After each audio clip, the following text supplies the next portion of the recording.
Hey guys, and welcome back to The Legend of Zelda Spirit Tracks for the final temple of the game. It may be the Sun Temple elsewhere, but here in Powerland it is the Desert Temple. And it's a pretty interesting one, because most of it is locked off for like the first 5 to 10 minutes until we get the gimmick item, the Sand Rod. So let's make haste and get that thing that that douche in A Link Between Worlds took with him when he got stuck in a friggin' painting.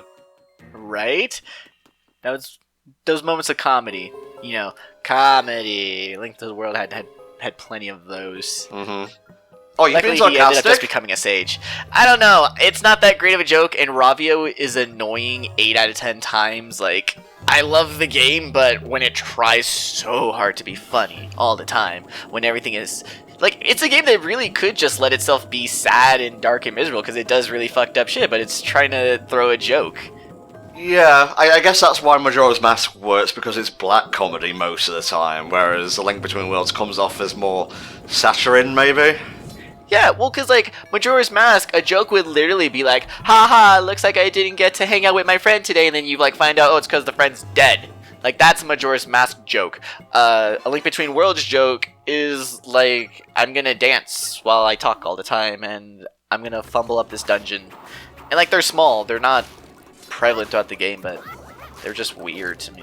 No, that's fine. It's an angle I never really thought of before, and I guess when we eventually cover A Link Between Worlds, which might be next year, I haven't decided yet, so have to take that into consideration. Obviously I rate all my Zelda games based on how Mexi feels about them. I mean, we might even do another twofer, since we're going to be doing Skyward Sword kind of around the same time as Breath of the Wild to do a comparison. We might even just do a Link to the Past and a Link Between Worlds comparison too. Yeah, pretty much. I love that I just threw the last score like, yeah, get out of here, dirty. Stuff with the whip is fun. That's what makes it the best, most versatile weapon. Also, this is what I wanted. This is why I signed up for a Spirit Tracks playthrough, to see my cute, adorable Toon Link in his little engineer outfit, running around beating the shit out of monsters with his cool, zany weapons. Like, this is it. This is when I love this game. Well, this is my apology to you for having to put up with me during Ocarina of Time. I thought it was finally time to make amends, to atone. Aww, we were both novice at talking over Zelda games and trying to make it fun. I still can't do it correctly. I'm still just rambling. Mate, that is all commentary is. You just ramble, and then it is either fixed in post or people like your incoherent ramblings, and I think you've come a long way in that regard.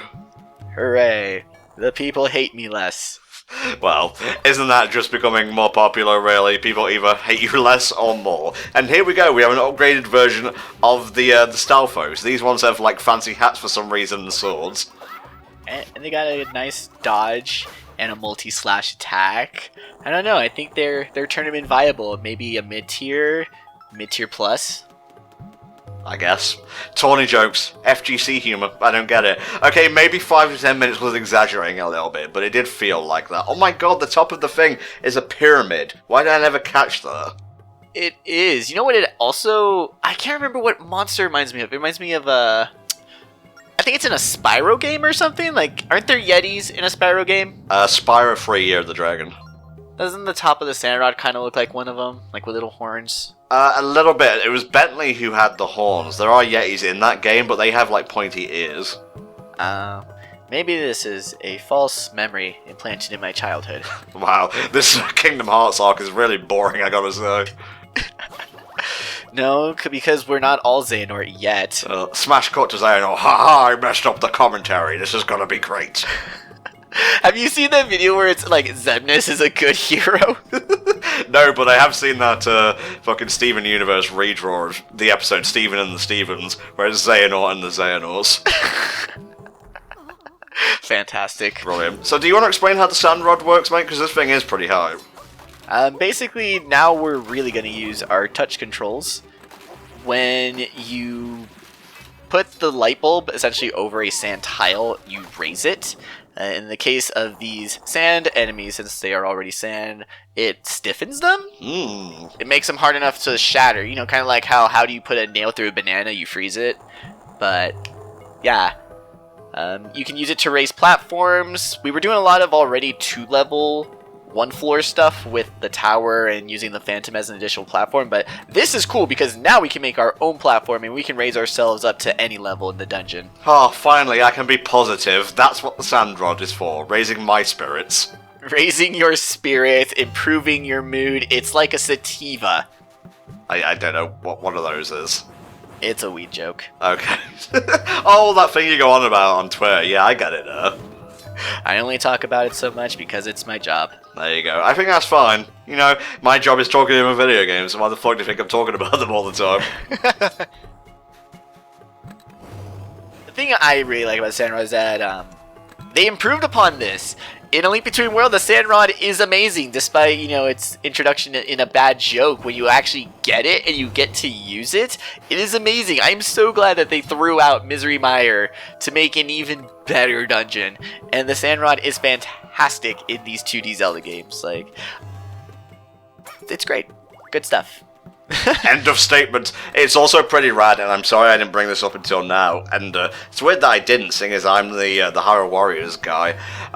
One of Toon Link's items is the sand rod, and not only can you do sand shenanigans with like blocks of sand and whatnot, but the finishing blow, I believe, is you summon the train to do a rushdown. Hell yeah! Is like the train made out of sand? No, it's the actual spirit train. See, I always think about that they could have done something like make Toon Link essentially Iggy. Like, have him make a train out of sand and just like, boom! Smash in the face. The fool. Link, the fool. He basically is. I mean, he goes on a journey. You start with nothing and end with everything. Yeah, I guess so. I think we might do a bit of Hyrule Warriors at some point. The story mode seems ripe for a bit of a live playthrough kind of thing. I was gonna say, it feels more like a live stream playthrough. I've seen Ted grind the shit out of that game for like minutes. Yeah. So, I mean, yeah, I definitely see how. I see how the game structure is, and it is definitely just something that, you know, you toddle around for a bit, you don't pay too much attention, you just ramble and talk to a chat. Well, no, it's not a live stream playthrough, it's a live playthrough. All that would happen differently is I'm playing it as we talk. Oh, see, now I'm less fond of this idea. That's what Breath of the Wild is gonna be. I mean, I'm fine with that. But I don't want to focus on you having to beat 600 enemies and seeing that, what was it, Volvagia is taking over Red Base, and that my wizard needs health badly. Have you ever played a Dynasty War? You're describing Gauntlet, I think. I did there at the very end, yes. The only time I played a Dynasty Warrior game was at a demo kiosk. Huh, interesting. And that was probably like back in like 98, 99? Shit, long ass time ago. Alright, the secret to this puzzle solution is you have a thing with 3 eyes on one side and 1 eye on the other in this dungeon. You go to where they meet, you draw a line, and boom, there you go, you got a key. Neat. Also, I like how you can use the sand to jump over those little ledges. Why doesn't Pokemon have something like that? I don't know. Realistically, we should be able to jump over them now that we're in 3D, but I did like Lily and Ultra Sun pointing out how ledges are dangerous and whatnot. They are scary. Well, that's also her thing because she's used to, like, the interior of laboratories. An actual ledge is terrifying to her. Yeah, I guess so. These rocks are constantly rolling down at intervals of 2 now, so you have to use the sand rod to get over it. All the meatballs. God, I kind of want spaghetti and meatballs now. Fuck you. I've already eaten today. I can't have any more carbs. I am so sorry. This wasn't my intention. Damn you and your intention to keep me fat, you feeder you. Oh no, don't bring up any Sonic Dream shenanigans here. I can't believe Matthew Matosis covered that, and I haven't watched it yet. That's the real crime here. Watch it. You will not... You start to question whether this truly is a simulator or reality when this was what he chose to review. I still go back every so often and watch his Zelda reviews. I think that's why I wanted to do Zelda playthroughs in the first place, to be honest. I've started watching Boss Keys. They're really great videos that are actually on, like, the game design of the dungeons. And he just uploaded his Breath of the Wild video, so, like, those are really good ones. I know we're, like, name-dropping and shilling here, but, look, artists need support, and I like to let people know when people do good things. Well, yeah, there's that, and also, we are content creators and content consumers. We have our own hobbies and whatnot outside of talking over games. I like to watch videos. Me too! Hashtag me too. There we... Oh. Let's just get the key and unlock a new, more comfortable line of thought. How hidden could that have been? You didn't even really need to solve the puzzle. You could have just like pulled a Metroid and turned your X-ray vision and use your sand rod on every single square until you eventually found the key. I guess so, yeah. You played Samus Returns yet, mate? Yeah, I actually just took it out of my 3DS 2 days ago. I'm very, very slowly working through it. I get bored and frustrated with Metroid-style games, so I'm taking my time. That's fine. Do you have the donkey experience where you'll be ploughing along and then you'll just like hit a brick wall of where to go? He described it perfectly. So I was so glad he was able to put it in video form because I just couldn't explain it to anyone. Why? Here we go. We have a very Wind Waker puzzle here. In fact, I think it's straight out of the Earth Temple. Oh, this is great. Use the corpses of your enemies as fodder for your own progress. They're still alive. They're just frozen for a second. I know. That way they can watch. A stamp stand. I smelled it on the wind. I mean, we got the best reward, but I still do appreciate you getting as many as possible. Sorry, I just love that animation, and this can be pretty finicky from time to time, because you are like doing this on a time limit, so you're bound to panic and draw an ill-conceived path from time to time. Yeah, like, I get it that most people want to draw in essentially as much path as you can, but it's really not worth it. Just, if anything, stick to a path that's close to a wall. That way you can hug the wall and not have to worry about falling off, and you don't waste as many like sand rise pits. Because I don't know if it's timed or if you just have a specific number of tiles that the sand rod is allowed to raise. Yeah, maybe a meter would have been a better visual. God damn it, Link. God damn it.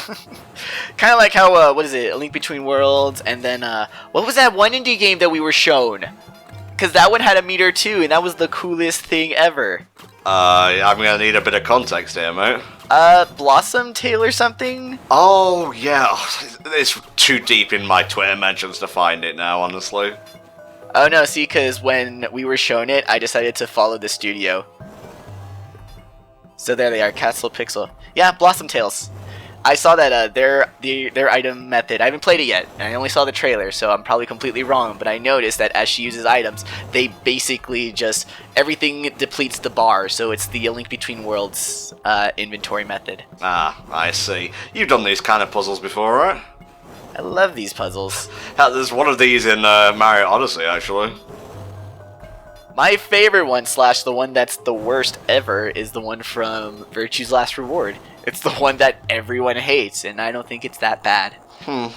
It's a dice puzzle. You have to roll a dice to have it match the face of the numbers, so you have to get it specifically on, like, the 3. Okay. And so, yeah. And then it gets more complicated, and it just pisses a lot of people off. I'm just saying and because I haven't played any of those games. I mean, you like Ace Attorney games, right? I guess. Maybe not then. Maybe you won't like them. My bad. I do like Ace Attorney. I'm just being confrontational for the sake of keeping the conversation going. I'm not saying they're similar, and I know this is a false analogy and a false comparison, but I really do think, like, if you like Ace Attorney, then there's definitely something in the Zero Escape series for you to like as well. There you go. Boulder, you shall now play the part of Link. This is my sub-actor. He is my replacement. My other understudy, if you will. And now, The Rock is the Link from A Link Between Worlds. See, now I'm just thinking of something where the princess can't tell the difference between Link and the boulder. Sounds like a very relatable webcomic. Web artists out there, get on it. I know, I could probably write it up, have it star gamers talking about games. Oh, I'm dying inside. Okay, we have 2 possible combinations here. I believe the pink one unveils the master key door, so we don't need that just yet, so focus on the blue one for now. Red and blue puzzles. Nothing reminds me more of Oracle games than red and blue puzzles. Very much so. Yeah, it's more of a pinkish red, though. Almost magenta. Isn't it kind of the same color as your hearts, though? Yeah, I suppose so. Yeah. I feel it's one of those color perception things, you know how, like, when you see two shades of gray and they're technically the same shade of gray? Yeah, I guess so. I love colours too much to be angry at any one shade. Right? I mean, all shades of green deserve to exist in this beautiful world. Oh, this is where it starts to get a little bit clunky, I'm not gonna lie. Just take your time and breathe. This is all technically just a math puzzle. There you go. Blue's the way forward, the way through. Is the way for progress. Some might even say that it is... I don't know. I lost my joke there. It's I was fine. gonna say it was gonna be a progressive joke, and then it just fell flat on its face. That's fine, because we're actually almost at the end of the dungeon. You see that thing in the top left? That's where the master key is. Sweet. We're gonna see that last well-designed key for one final time. I really should get a little charm of one of those things, but, you know, the Zelda Encyclopedia is coming out in a month or two, so I've got my eye on that. I mean, I got mine from Fangamer. I lost it a couple years ago, so I may just have to buy another one. Because I really liked it. It's a cute little key charm, and for any Zelda nerd, it's neat. Well, I guess that just makes you a fan lamer, doesn't it? Yeah, it does. I have nothing to add to that. The joke is over. Yeah, not really. The friendship done. Oh, I did that perfectly, almost perfectly on the first try. Son of a bitch. At least they're lined up now, I guess. It's gonna make it a lot easier. Also, dungeon music is unique to this one as well, since it is the last. Now we're finally at the actual last dungeon, and the game tried to do the whole plot switcheroo here, but you know, 5 dungeons in a Zelda game ain't bad. There's been worse. There's been less. There's been more. What do you think is the optimal number of dungeons in a Zelda game? I feel like 8 is that comfortable number, but I also think that's because they've done that so many times. All the Capcom Zelda ones are 8 because you have the 8 items, the 8 essences. Ocarina of Time has 3 child, 5 adult, and then but they've also kind of changed it up from there because a lot of the really unique and special Zelda games tend to have less dungeons. Like, you know, Majora's Mask. Minish Cap, I guess. Did that have 8? No, I was gonna go more with Wind Waker in this. I mean, these are both Zelda games with less than average number of dungeons, but they also have so much character. So I don't know. I don't want to say it's some weird like Faustian bargain you have to make where you know you either have more dungeons or better personality to the world. Like I truly believe you can have both. And we just gotta. A game just has to have the right balance, and it'll happen. I have faith. Right, this is where things get a little bit annoying here, because I can take out this guy just fine, but the last pudding sand monster, that's just what his texturing reminds me of, like oatmeal pudding or some shit. Yeah, he's going to be a bit tricky. All I can think of is like a sand snail. I mean, I don't know if those exist, but yeah, reminds me of the little snails that you can find on the beach. Well, don't mollusks need, like, liquid to survive? Yeah, but just because there's sand doesn't mean there's not water. Like I said, I see them mostly on the beach. Wow, what a stupid comment. Doesn't this living organism need water to survive? Well done, Tom. That double F in science coming through. Oh no. It's fine. It's fine. Alright, we've got no Wall Masters, but we do have some platforming puzzles, question mark, in order to get back. Actually, do we? No, I don't think we do, actually. Neat. Fuck the system. There we go. Fuck the system's past trials. It's okay, the key will be brought over to us. It's a good thing that this key is indestructible, princess, or we'd be in big trouble. We really would, yeah. Keys are like bottles. They're indestructible, very limited in Hyrule, and the only things that Link should really care about carrying around, really. Very much so. Okay, now we just have to essentially reverse this and put the red thing in the red hole, and bada bing, we're done. So we put the square block in the circle hole, right? Because I've been trying that for the last hour, and it's just not working. All these squares make a circle. All these squares make a circle. There you go. Yeah, and if you really like, because I don't know if we're ever going to see it, if you really like this puzzle, there is literally a mini game for a heart container that is about 6 or 4 of these puzzles. It's amazing. It's the worst puzzle ever. Huh. I basically solved them by just rubbing my stylus all over. I didn't even give a shit about looking up the answer or trying to figure out the answer. I was just frustrated at that point. And eventually I muscled my way to a full heart container. Alright, boss time. This one's pretty cool, if, again, a little bit on the fiddly side. I think the Golem in the Mountain Temple was better, but hey, they can't all be A+ winners. No, this one still passes. This one still gets a very good grade and a sticker on its essay. Yeah, I'd give it a stamp. It would have a lovely design on it, but it wouldn't be my best design, let's put it that way. You know what, you're right, I'm going to agree with you. This boss fight gets a stamp, the Golem gets a sticker. I see. See, I'm not an equal teacher, you get the reward that you earned. Yeah, we're also... Yeah, you should earn your rewards, you should be given them. And I'm not talking about participation things. I mean, if you entered and you, tried to better yourself through academia or, like, physical education, yeah, by all means, get some recognition for that. A little certificate that's, like, cheaply and mass-produced. But, where am I going with this? Oh, yeah, a giant skeleton head! In the middle of a giant sand pit. How many boss fights start this way? Because this is exactly how the Star-Lord boss fight starts in Twilight Princess. Oh, and yeah. the Vulgara boss fight starts in the middle of a giant sand pit, too. I think it's just, the aesthetics of it. It's very iconic, as it were. Okay, can you notice any really, really obvious weak spots? I mean, he's wearing armor, but he's left his entire nether region exposed. There you go, then. Also, I'm extremely disappointed. Most of these PAL translations I've been okay with, but I am extremely upset at the fact that Skeldrich's name was changed to Capbone. Yeah, that sucks. That's an awful downgrade. And like, why did you change it? Skeldrich is so neat. It's literally an eldritch horror. Yeah, be very careful, because he can destroy his own boulders, so maybe block the first one and then, like, Serpentine to make sure the second, third, maybe even fourth don't kill each other. This is easy mode, this is the easy part of the fight. Just wait, it's going to get a lot harder.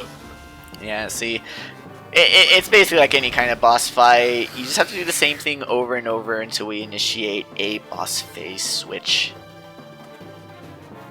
Okay, Koki. Now we have to do the same thing, but at more awkward angles. So if you've got any arrows handy, that'll help here. Bombs actually work, believe it or not, but you gotta time it really well. Yeah. Yeah, basically you can use the bow or the boomerang to hit that switch, but yeah, bombs with their delay explosion can usually help you avoid the boulders and then hit the switch at the same time.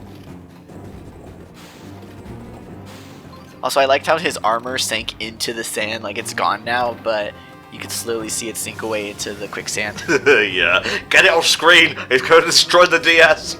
Oh man, it can only load so many items at a time. Just throw in a fog! Say we're in Silent Hill. That's how this works. I forget, was there like a ghost dungeon in Phantom Hourglass, not counting the ghost ship?